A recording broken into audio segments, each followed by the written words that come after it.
Agora é a resolução da lista de exercícios. Exercício número 1. O índice de refração absoluto do zircônio é aproximadamente 2. Letra A. Desenhe um esquema que represente um raio de luz proveniente do ar e que incida obliquamente na superfície de separação sofrendo refração. O raio aproxima-se ou afasta-se da normal? Letra B. Determine a velocidade da luz no zircônio. Pessoal, prestando atenção aqui nos dados do exercício, nós temos o seguinte: o índice de refração do zircônio é 2, ou 2,0, tanto faz. Esse dado aqui não foi fornecido, mas ele é dado nas provas, nas avaliações. A velocidade da luz no vácuo ou no ar é aproximadamente 3 vezes 10 elevado à oitava metros por segundo. Então a letra A diz o seguinte: desenhe um raio, que esquematize essa situação do enunciado. Então olha só, o ar está aqui, o zircônio embaixo. O raio de luz incidente vem do ar, toca a superfície de separação e, de acordo com a reta normal aqui, esse raio de luz tem que se aproximar dela. Por quê? Porque o índice de refração do zircônio é alto, é 2, e o índice de refração do ar é apenas 1. Então, toda vez que a luz sofre refração para um meio onde o índice de refração é maior do que de onde ela vem, o raio de luz se aproxima da reta normal. Então aqui embaixo tem refração com aproximação da reta normal. Por quê? Porque o N do zircônio é maior do que o N do ar. A velocidade da luz no zircônio ela é bem mais baixa que a velocidade da luz no ar. É só fazer a conta aqui. Olha só, índice de refração é C sobre V, onde V é a velocidade da luz no meio considerado. Se você está querendo calcular a velocidade da luz no zircônio, você vai ter que colocar aqui um N no lugar do V, só mudar de lugar, e resolver a conta. C é 3 vezes 10 oitava, dividido por 2, que é o índice de refração do zircônio, dado do exercício, você vai encontrar 1,5 vezes 10 elevado à oitava metros por segundo. Observem bem, o índice de refração do zircônio é o dobro do ar. O do zircônio é 2, o do ar é 1. A velocidade da luz no zircônio é metade da velocidade da luz no ar. 1,5 vezes 10 elevado à oitava metros por segundo. Resposta do exercício. Exercício número 2. Um raio monocromático, quer dizer, de uma cor só, uma frequência luminosa apenas, atravessa a superfície de separação entre o ar e um determinado cristal, sob o ângulo de incidência de 45 graus e o ângulo de refração de 30 graus. São dados do exercício, incidência 45, refração 30. Considerando o índice de refração do ar igual a 1, determine, letra A, o desvio que o raio sofre com a refração. Letra B, o índice de refração absoluto desse cristal para essa radiação. Galera, é o seguinte, cuidado, o desvio que o raio sofre não é o ângulo de refração. O ângulo de refração foi dado do exercício, 30 graus. O desvio é a diferença entre o ângulo que ele estava se deslocando, que é 45 graus, e isso aqui. Observem bem a solução. Olha só, o raio se deslocava com ângulo de 45 graus em relação ao normal.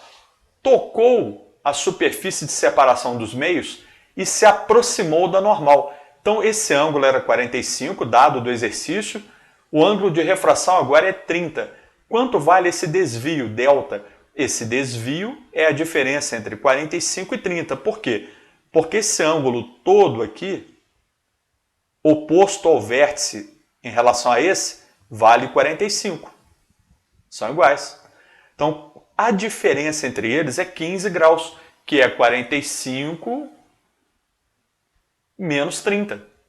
Esse é o desvio que o raio sofreu. Os dados estão aqui só para você não se perder na hora de olhar a solução, tá? A letra B diz o seguinte, calcule o índice de refração do cristal. Tem que levar em conta que o índice de refração do ar é 1. Então, aplicando a lei de Snell, ela diz o seguinte, N do ar vezes seno do ângulo de incidência é igual a N do cristal vezes seno do ângulo de refração. Essa é a lei de Snell. Substituindo os dados, você encontra que o índice de refração do cristal é raiz quadrada de 2, que dá 1,4 aproximadamente. Atenção, realmente ele tinha que ser maior do que o do ar, né? O do ar é aproximadamente igual ao do vácuo e é o menor de todos, é 1. Então o cristal tem um índice de refração igual a 1,4, o que dá para nós a ideia de que o raio, ao penetrar no cristal, vai se aproximar da reta normal. Número 3. Para medir o índice de refração de um líquido, colocou-se certa quantidade dele em um recipiente que tem a forma de um hemisfério semicircular, cujo centro é O, e o raio é R. Incidindo um raio de luz monocromática proveniente do ar, observa-se que o desvio pode ser medido como mostra a figura. Determine o índice de refração encontrado. Então, interpretando o desenho, o que nós temos? Temos aqui em cima o ar atmosférico, embaixo desse recipiente um líquido, dentro do recipiente, né?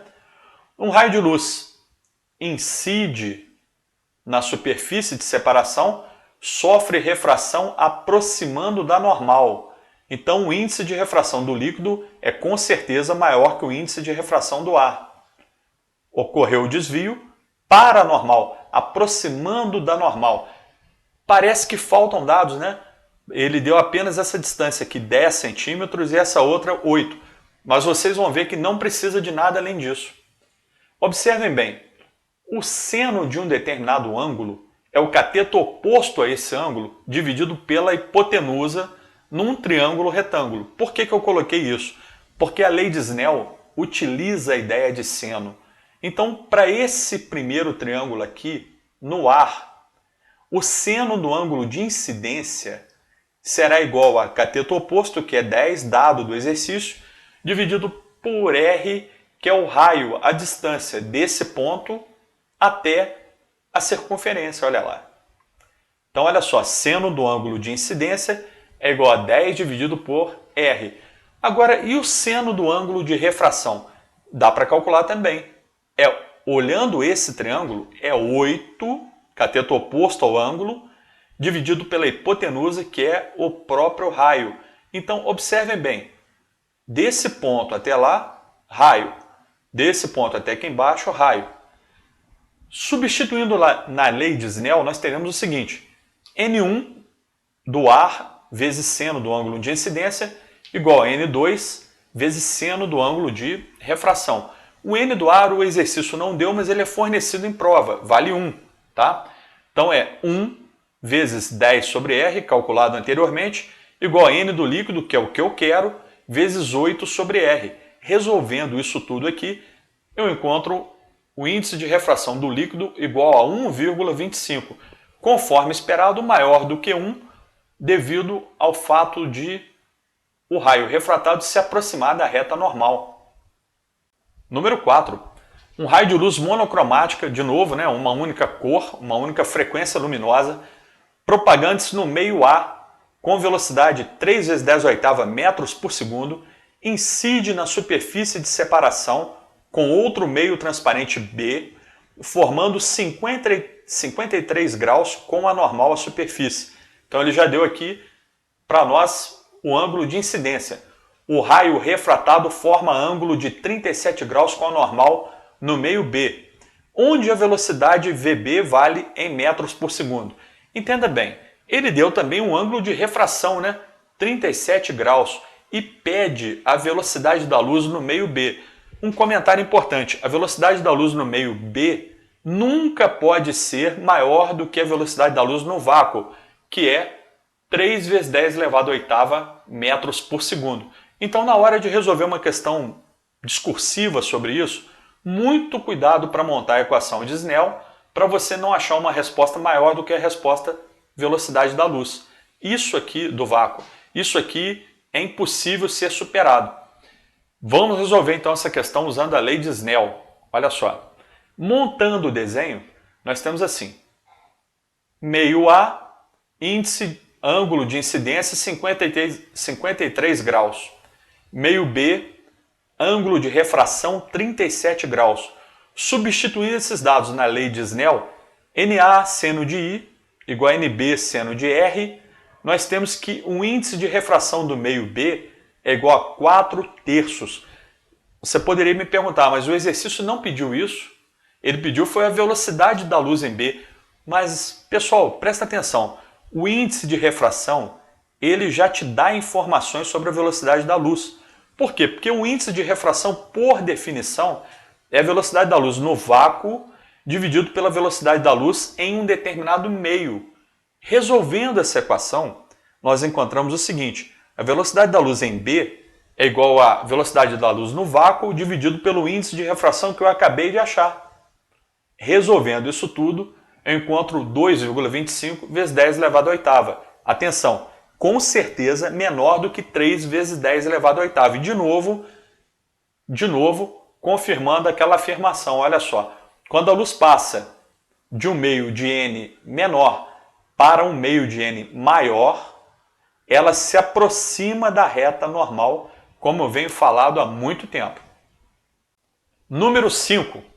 Um raio de luz monocromática propaga-se em um vidro de índice de refração igual a raiz quadrada de 2 e incide na fronteira plana entre o vidro e o ar sob ângulo de incidência igual a 60 graus. Descreva o fenômeno que ocorre nessa fronteira. Então, observem bem, o que você tem aqui é o seguinte: a luz se propaga dentro do vidro, tentando chegar até o ar. Na fronteira, pode acontecer um fenômeno chamado reflexão total. Pode acontecer que essa luz bata na fronteira entre o vidro e o ar e retorne para o vidro, fique aprisionada ali, sofrendo reflexão total. Para você entender isso, tem que ter em mente duas coisas. A primeira foi dada do exercício.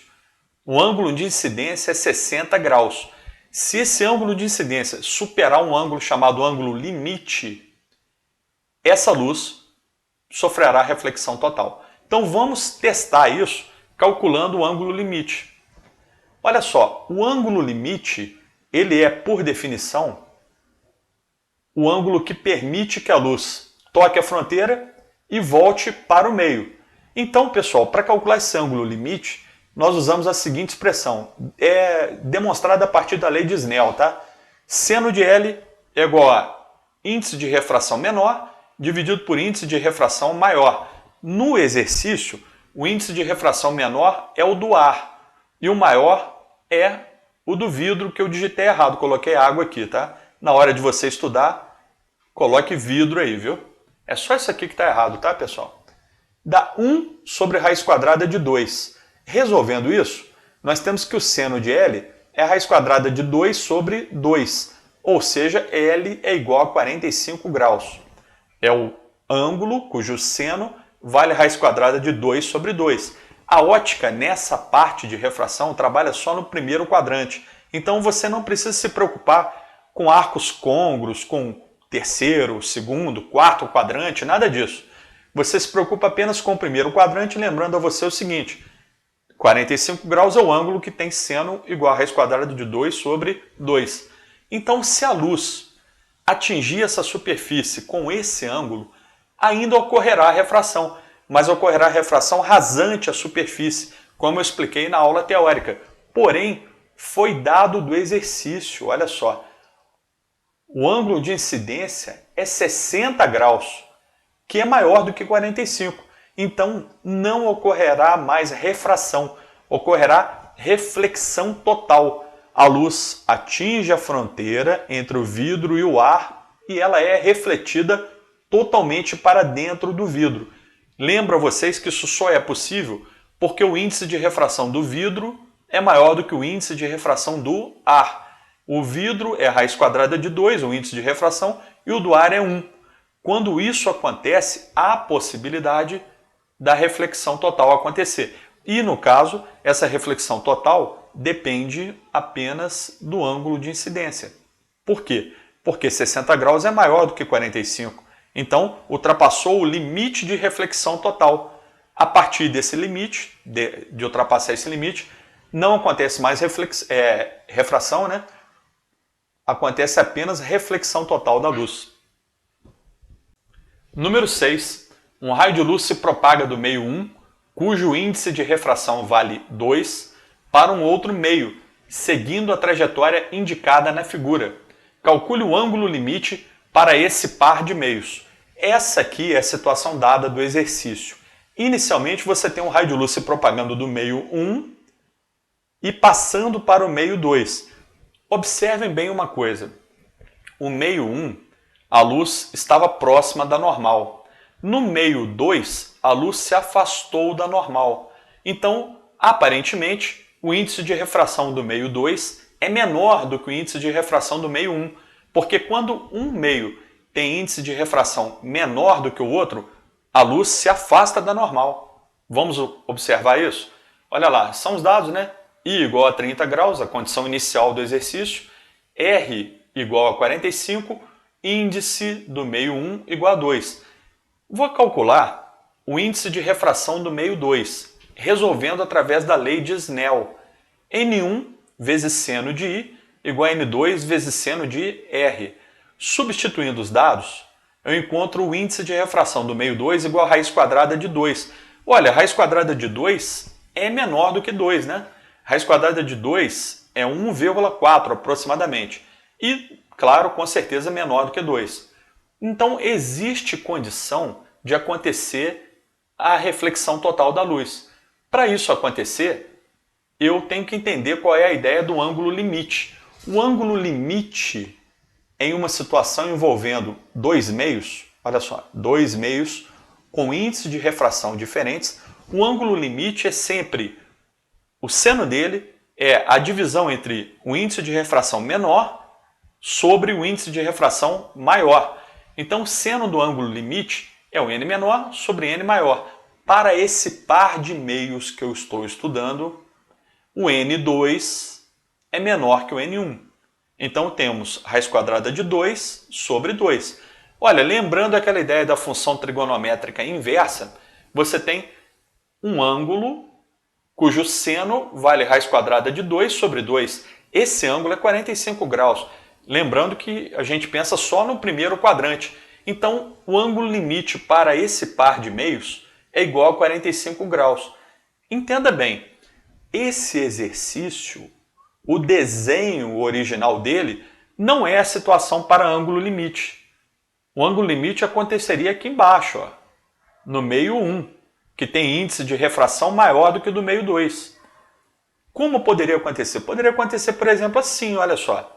Um raio incidente com ângulo de 45 graus, ângulo limite, aconteceria ainda a refração, mas com ângulo de 90 graus e o raio refratado tangente ou sobre a superfície de separação dos dois meios. Ok? Sempre acontece isso do meio de maior índice de refração para o meio de menor índice de refração. Só nesse caminho. O inverso não é possível. Exercício número 7. Um cilindro maciço de vidro tem acima de sua base superior uma fonte luminosa que emite um fino feixe de luz, como mostra a figura a seguir. Um aluno deseja saber se toda a luz que penetra por essa extremidade superior do tubo vai sair na outra extremidade, independentemente da posição da fonte F, e, portanto, do ângulo de incidência alfa. Para tanto, o aluno analisa o raio luminoso rasante e verifica que o ângulo de refração correspondente a esse raio vale 40 graus. Dado seno de 40 graus igual a 0,64 e o índice de refração do ar igual a 1. Obtenha o índice de refração do material do cilindro. Então, pessoal, você tem essa situação inicial aqui. O aluno mira um raio de luz com ângulo alfa, ângulo de incidência alfa, e ele quer perceber aqui, quer resolver o exercício com esses outros dados. Obtenha o índice de refração do material do cilindro. Na verdade, ele mira o raio rasante, ou seja, com ângulo de 90 graus, e obtém esse raio refratado de 40. Então a situação inicial é um raio rasante, tangente à superfície, ângulo de incidência 90 graus, depois você tem 40 graus como ângulo de refração. Letra A. A ideia agora é a seguinte, vamos calcular o índice de refração do vidro, levando em conta a ideia que é assim. O seno do ângulo limite é igual ao índice de refração menor dividido pelo índice de refração maior. E por que eu sei que o ângulo limite é 40? Olha só, foi dado do exercício esse desenho e também foi dado no enunciado que, para um raio rasante, o ângulo de refração é 40. Então, essa é a situação de ângulo limite para esse meio. Porque se você tivesse um raio incidente vindo por esse ângulo de incidência, ele sairia refratado por aqui. Então, para resolver o exercício, seno do ângulo limite igual a índice de refração do ar dividido por índice de refração do vidro, menor sobre maior. Resolvendo isso tudo, você encontra o índice de refração do vidro igual a 1,56, ok? Agora, observem bem. Para esse dado aqui do exercício, a letra B pede o seguinte: verifique se o raio rasante, após ser refratado e incidir na face lateral do cilindro, sofrerá ou não nova refração. Justifique essa resposta. Então aqui entra o raio, ângulo de refração igual a 40 graus, ele toca essa superfície e, atenção, ele pode sofrer um fenômeno chamado reflexão total. Por quê? Porque ele pode ser capaz de bater nesse ponto e voltar totalmente aqui para o cilindro, não ter raio refratado, desde que esse ângulo aqui seja maior do que o ângulo limite desse material. E o ângulo limite desse material aqui é 40 graus. Então, se esse ângulo for maior do que 40 graus, essa situação não acontece. Por exemplo, se aqui, ó, só uma hipótese, se aqui fosse 40 graus, o raio sairia tangente por aqui com refração tangente à superfície, rasante à superfície. Porém, eu acho que aqui não é 40, tá? Olha o que nós vamos conseguir. Usando aquela propriedade que diz o seguinte: a soma dos ângulos internos de um triângulo é 180 graus, nós encontramos esse ângulo medido com esta reta normal igual a 50. Olha, 50 graus é maior do que 40. Até 40 graus existiria refração. Como esse ângulo é maior do que 40, o que vai acontecer é reflexão total. O raio toca e volta. Então, do vidro para o ar, reflexão total. Ou seja, o raio não sofrerá refração, pois o ângulo de incidência é maior do que o ângulo limite de 40 graus. Número 8. Em algumas rodovias é possível encontrar um dispositivo de segurança denominado olho de gato, que ajuda os motoristas a dirigir durante a noite. A função desse dispositivo é fazer com que a luz do farol do carro retorne ao motorista. Acho que muita gente aí já viu, né? Todo mundo já viu isso. Orientando sobre os limites da estrada. A figura ilustra o comportamento de um raio de luz ao atingir um olho de gato. Letra A. Descreva os fenômenos ópticos que ocorrem com o raio de luz nos pontos 1 e 2. No ponto 1, você pode observar uma reflexão total. No ponto 2, você pode observar uma refração. Observem bem. O raio penetra no plástico. O plástico tem índice de refração maior do que o do ar. Chega até essa superfície que separa o plástico do ar e aí sofre reflexão total. Toca aqui de novo, sofre reflexão total. E entre o plástico e o ar de novo, aqui uma outra refração. Por quê? Porque agora, olha só, o raio de luz atinge a superfície de separação coincidindo com a normal. Sempre haverá refração quando isso aqui acontecer, mas sempre haverá refração sem desvio. Então, ó, primeiro, uma refração que o exercício não perguntou. Aqui uma reflexão total entre meio de maior índice de refração e meio de menor índice de refração. Outra reflexão total e lá em cima de novo outra refração. Letra B, eu acho que eu já expliquei, né? Ele fala assim: o índice de refração do plástico deve ser maior, menor ou igual ao índice de refração do ar. Olha só, para acontecer reflexão total, o plástico tem que ter índice de refração maior do que o do ar. Então aqui, olha só, entre o plástico e o ar acontece reflexão total. Aí fica a dúvida, entre o plástico e o ar de novo, por que não acontece a reflexão total? Porque aqui o ângulo de incidência é 0 graus, muito menor que o ângulo limite, e isso permite, portanto, refração da luz no ponto 2. Exercício número 9. A figura abaixo ilustra um raio de luz incidindo na interface entre dois meios, vidro e ar, de índices de refração 1,5 e 1, respectivamente. Sabendo que o ângulo crítico ou ângulo limite entre o vidro e o ar é aproximadamente 42 graus, a única situação que retrata corretamente as trajetórias dos raios refletido e refratado é... Então, observem bem, até 42 graus aconteceria refração e reflexão. Acima de 50 graus, acima de 42 graus, acontece apenas reflexão total da luz. Então, se aqui fosse, sei lá, 10 graus, teria refração e reflexão. Aqui sendo 50 graus, que é além de 42, ou seja, acima do ângulo limite, vai acontecer apenas reflexão total, que é a letra B. Raio de luz toca a superfície, volta.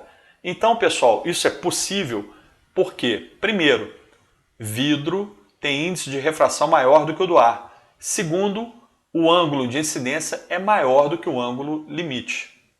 Resposta do exercício. Letra B. Número 10.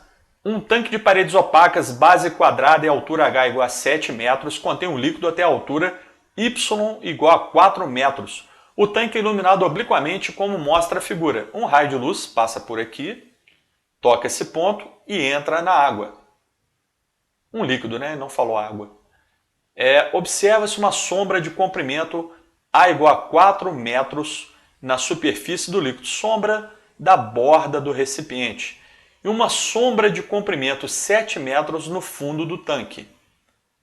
Ok? Tudo desenhado aqui.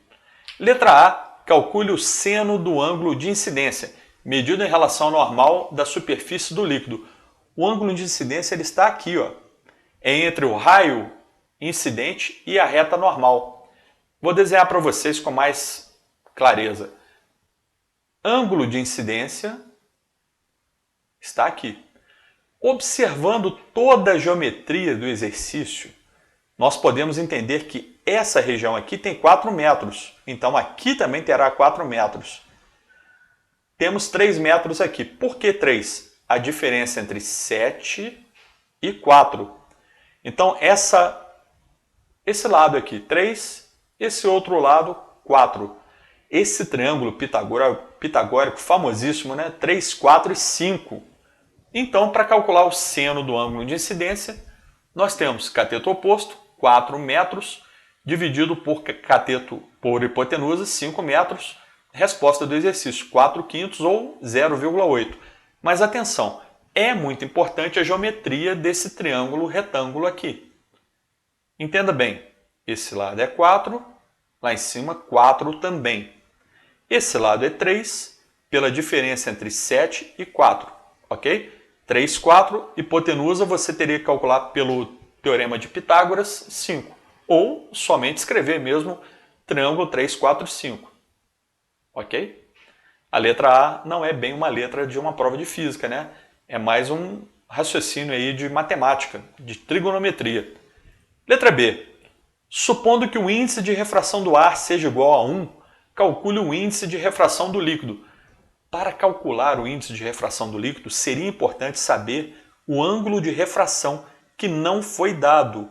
Porém, como nós vimos, é possível usar um triângulo para calcular o seno do ângulo. Então, olha só, usando esse triângulo aqui, na região que contém o raio refratado, que é esse, nós percebemos o seguinte: esse cateto é a diferença entre 7, dado do exercício, e 4, dá 3 metros. Essa altura aqui são 4 metros. Então essa hipotenusa também será 5. Olha que interessante, ó, 3, 4, 5. Uma pessoa desavisada poderia imaginar, então esses triângulos aqui, eles vão me dar senos iguais. Não, porque seno é cateto oposto sobre hipotenusa. E seno do ângulo de refração vai ser cateto oposto a ele 3 sobre hipotenusa, que é 5. Aplicando a lei de Snell, que é N1 seno I igual a N2 seno R, sendo que 1 é de onde a luz vem, que é o ar, e 2 é para onde a luz vai, que é o líquido, você aplica na equação de Snell e encontra isso aqui. Índice de refração do líquido igual a 4/3. Não precisa resolver, já deixa assim mesmo, tá? Resposta do exercício. Bom, tudo isso porque nós, primeiro, prestamos atenção na geometria desse triângulo retângulo e, segundo, lembramos da lei de Snell. Número 11. A uma profundidade de 1 metro no interior de um líquido de índice de refração raiz quadrada de 2, encontra-se uma fonte luminosa pontual P, como mostra a figura. Está aqui o desenho. Determine o diâmetro mínimo que deve ter um disco opaco para que, convenientemente colocado na superfície que separa o líquido do ar, não permita a emergência de nenhuma luz para o ar. Então é o seguinte, eu coloquei esse exercício porque durante muito tempo ele foi muito cobrado em concursos, PISM, Enem, SpaceX, etc. A ideia dele é o seguinte, você tem uma fonte luminosa lá no fundo, você coloca sobre a água um anteparo, né, um disco tampando essa fonte, mas permite que a fonte continue brilhando lá no fundo, ou seja, você vai iluminar só o interior da água, não vai perder luz aqui para o ar, ou seja, você vai ter que deixar esse anteparo até a condição do ângulo limite, desse jeito aqui. Imagina só, esse Rzinho aqui é metade do anteparo visto de perfil. Por quê? Porque ele intercepta raios de luz que atingem a reta normal e até um certo ângulo limite. Daqui para frente ele deixa passar. Então observem bem, eu vou calcular o ângulo limite para essa situação. O ângulo limite, ele tem aquela ideia que é o seguinte, seno do ângulo limite é o cateto oposto sobre a hipotenusa. Mas eu também posso substituir naquela ideia de índice de refração menor dividido por índice de refração maior. Então, seno do ângulo limite será n do ar dividido pelo n do líquido. Eu calculo o seno do ângulo limite igual a 1 sobre raiz de 2, ou seja, raiz de 2 sobre 2, e encontro que o ângulo limite tem o valor de 45 graus. Então, olha só, para os raios de luz que atinjam a reta normal até 45 graus, ocorre refração. Acima de 45, já vai acontecer o seguinte, o raio de luz vai sofrer reflexão total. Ou seja, um raio de luz que venha, por exemplo, até aqui, um ângulo acima de 45 graus, ele vai retornar totalmente para dentro da piscina. Esse anteparo, metade dele, então, vai permitir a refração até esse ângulo limite, até essa situação aqui. Mas observem bem que a tangente de um determinado ângulo também é o cateto oposto a ela, dividido pelo cateto, a ele, né, dividido pelo cateto adjacente. Então a tangente de L é o R, que é metade do diâmetro do disco, dividido pela altura ou profundidade do tanque. Pegando isso aqui e substituindo tangente de L igual a R sobre H, sabendo que L é 45 graus e a tangente de 45 graus é 1, nós calculamos que o raio do diâmetro, o raio do disco, dividido por H é igual a 1. Ou seja, o raio é igual à própria profundidade do tanque. Resumindo, eu calculei o ângulo limite. E depois, usando a expressão da tangente, eu calculei que esse pedaço aqui do disco, imagine que o disco é isso tudo, tá? Esse pedaço do disco visto de perfil, é o raio do disco, ele vale H, que é a própria profundidade do tanque, que é 1 metro, dado do exercício. Ih, digitei errado, pessoal. Aqui é 1 metro, tá? Então, ó, raio igual a 1 metro. Já que o raio é igual a 1 metro, eu simplesmente multiplico por 2 e encontro o diâmetro total do disco que tampará essa luz, permitindo apenas a refração desse ponto em diante. Então, se você estiver do lado de fora dessa piscina, desse tanque, desse lugar aqui, e olhar para baixo, você não vai ver o ponto de luz. Você vai ver apenas a luminosidade que emana dele sem ver a própria imagem dele. Pessoal, muito obrigado pela atenção. Ah, já ia esquecendo, hein? Aqui é 1 metro, tá? Por favor, ó, 1 metro, viu? Isso aqui eu digitei errado. Muito obrigado pela atenção e até a próxima aula.